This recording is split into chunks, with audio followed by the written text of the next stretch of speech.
What's up, guys? Sarah Winstead here, bikini athlete and coach for Pro Physique. And today I have for you a little bit of a reflection video. It has been, can't believe it, 2 years since I stepped on stage for Junior USA's in 2020. I'll put up some pictures here of what my physique looked like on the national stage. And I cannot believe it's already been 2 years. It seems crazy. A lot has happened definitely in 2 years, but I kind of wanted to review today some of my reflections looking back on that time over the last 2 years, what I've learned from the contest prep, what I've done differently, and also just some really good insight and reflections into how I'm going to take this and put it towards my prep in 2023. So I have a little bit of a list to keep me on track here. I also have a list in here, so let's just dive right into it. The first thing, time away from competing, time away from contest prep. If you want to improve your physique over time and incorporate the judges' feedback, then that requires time. A whole lot more than you might think. It may take longer than just a few months of being out of prep, being fully reversed in a maintenance phase to see the improvements you want to see. If your feedback was similar to mine, which mine was in 2020, more muscle everywhere, upper body and lower body. And so we knew that we had to make significant changes in order for me to be competitive on the national stage. That is my goal next year, is to move up in my call outs on the national stage. But to do that, we knew it wasn't going to happen in 2 months. It wasn't going to happen in probably 5 to 6 months. And so we took the time.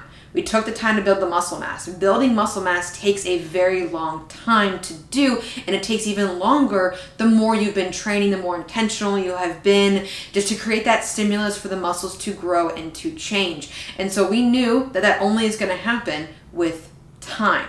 And with the time that we've spent away from prepping and away from competing, it gives our body time to come back to a homeostasis, for us to find a good spot for us to hang out as far as building muscle mass that allows me to be flexible in terms of like an overall calorie amount, a metabolic capacity that works for me, and to, upregulate my hormones, because at the end of a contest prep, everything starts to slow down just a little bit. Your metabolic capacity starts to slow down a little bit. Your hormones get a little bit out of whack. You have lower energy. You probably have some brain fog. And so it takes time to get those things back into alignment, back into a good place. And so that's the best thing that you can do for your physique, is taking time away from the stage and away from competing to give yourself time to grow into your next physique. Because if that's your goal, to improve your physique show to show, not necessarily year over year, but show to show, then taking the time to put in the work from a calorie standpoint, from a physique standpoint, from the improvements you need to make in terms of just like density and growth and being very strategic and intentional about it, that only comes with time. So and how much time? I get that question a lot, as far as just like how long of improvement season to take. Typically, I say at least 6 months, because again, it can take that long for us just to feel better and to make some improvements, but it also depends upon the person and their feedback. If we have a lot of muscle to build and a lot of things to put onto our frame, and you want to bring an even better physique the next time you step up there, then it could be upwards of a year of not prepping, of not dieting, of spending that time reversing out of it, spending the time building some muscle mass and things like that. I know it's probably not what you want to hear, of like, oh, I want to keep doing this year after year after year. Some people can do that. Some people may have to make less changes to their physique than you might. And so it all depends on what your feedback was, what you and your coach have decided as far as a game plan goes, and what your goals are for the next time you step on stage. So, life. This kind of goes along with the time thing, is that life goes on. Life continues to happen. Obviously, yes, when we're in contest prep, but taking time away from the stage and taking time for a significantly longer improvement season allows you some time for just enjoying life. This could be exploring other hobbies that you might enjoy, spending quality time with friends and family without having to bring your Tupperware, allowing yourself some more flexibility when it comes to foods and travel and indulgences and everything that comes along with that. And just, allowing some time maybe to dedicate to your job.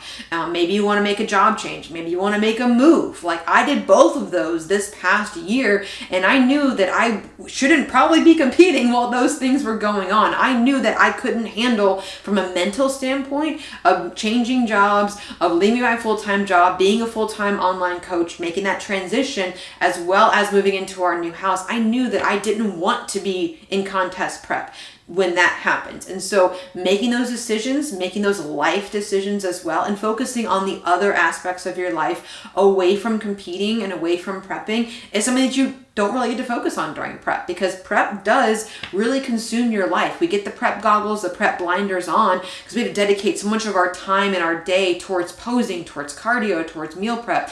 Every single thing has to be mapped out, and it doesn't leave a lot of wiggle room most days for other things to happen. And so taking the time, like I mentioned, exploring other hobbies, exploring other things you might enjoy, traveling a little bit, being a little bit more flexible in your improvement seasons, that's what this time is useful for. Mindset. So this is a huge thing. And again, it all kind of relates back to time. Time to work on your mindset, because at the end of contest prep, you're very food focused. Your relationship with food may not be the best. You may be counting the hours or counting the minutes because you are hungry and things. You're just so laser focused on your goal. You're so into everything like that. Everything is timed out. And so you could be very focused on those kinds of things. And it takes time, and a long time at that. It could be more than a couple of months, honestly. A lot of my competitors, it takes them about 8 to 10 weeks to actually feel good again, and knowing what that actually feels like too. If you ever competed, when that switch happens of just like, oh wow, okay, I can think, I have energy, I'm not counting the minutes till my next meal, I can get a really, really good pump in the gym. Those things don't happen if we're constantly hacking and prepping. And so allowing your body and your mind to get back into a really positive place takes the time, and that's a huge goal of a lot of my competitors, and has been a really good goal for myself in this improvement season, because food focus is normally high, so we take the time to improve that over time, slowly but surely, by working in some new foods, working back in some date night, having some loosely tracked meals, having some untracked meals, and just working on that slowly but surely. It doesn't all happen week one, but the longer you take away from doing those kinds of things, the more time you have to dedicate towards improving that mindset over time. And another thing that comes along with that mindset is, and I kind of mentioned this a little bit earlier, is body image, and taking time to improve yourself in terms of like body image. A lot of times with competitors, if you've seen yourself stage lean and absolutely shredded, that just kind of sticks in your brain. It's stuck in my brain. I totally have been there. I'm a human being.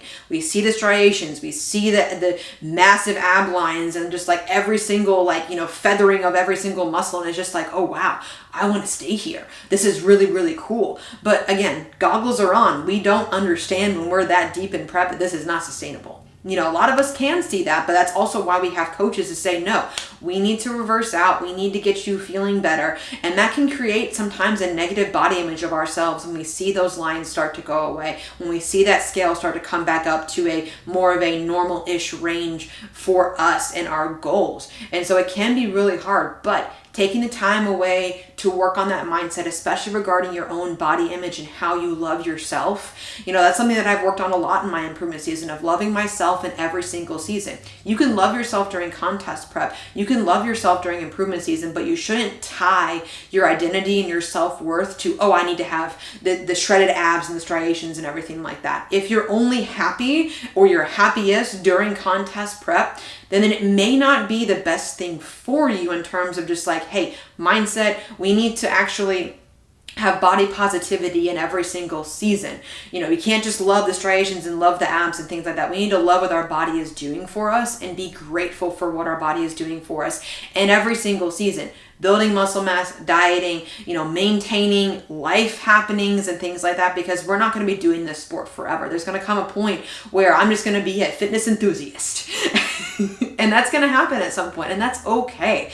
But having that body positivity, working on that identity of yourself, identifying yourself beyond just simply a competitor, is some of these mindset things that I've learned and that I've worked on over the past couple of years, and it's taken me the time to do that. But I also had to be very intentional about doing that. I can't just continually look at my stage photos and being like, oh, I wish I was there, I wish I was there, I wish I was there. No, I'm taking selfies in the gym with my shoulder pump and being like, look, I'm strong as shit right now. I'm making improvements right now, and I'm celebrating that. We can be happy in contest prep, we can be happy in our improvement season, but we need to be happy in all seasons and find the positives in those seasons, because there's benefits to both. There really is, but it doesn't show that unless you're taking the intentional steps to get there. So and then, just to wind things down and wrap things up here a little bit, if you do take this time away in improvement season and everything like that, if you put in the work and put in the effort, with the time, with the life efforts, with the mindset, and of course, building the muscle mass, incorporating your feedback, doing all these things and taking this time makes it easier to flip the switch back into contest prep. You start to look forward to it. You start to be like, oh, wow, I want to be hungry. I'm excited about this. Like, I'm starting to get excited about this. As crazy as that sounds, I'm like, you know what? I'm excited for the grind, because prep is a grind, improvement season is a grind. They're different styles of grinding. And so I'm just getting really excited. And that feeling that you get and be like, okay, cool. I'm ready to start pushing soon. I'm ready to start conceptualizing what my contest prep next year is going to look like. And I'm only able to do that from a better perspective because I've taken that time away from stage and competing and everything like that. It's been a wonderful 2 years. I cannot believe it's already been 2 years, but I'm excited to take you guys along with me for this next prep next year. I'm definitely going to be doing some really good update videos and everything like that, and kind of showing you guys behind the scenes. There may come a time in contest prep where I'm sitting on this floor instead of sitting in this chair, but you know what? We're just gonna, whatever happens, happens. And we're gonna have some fun with it, and I'm gonna just, gonna take you guys along for the ride. But I appreciate you guys joining me today on this 2-year reflection video. If you have any comments or questions, feel free, like, subscribe, comment below the video about other things that you guys want to see from me. But if not, hope you guys enjoy the rest of your day, and I will catch you guys in the next video.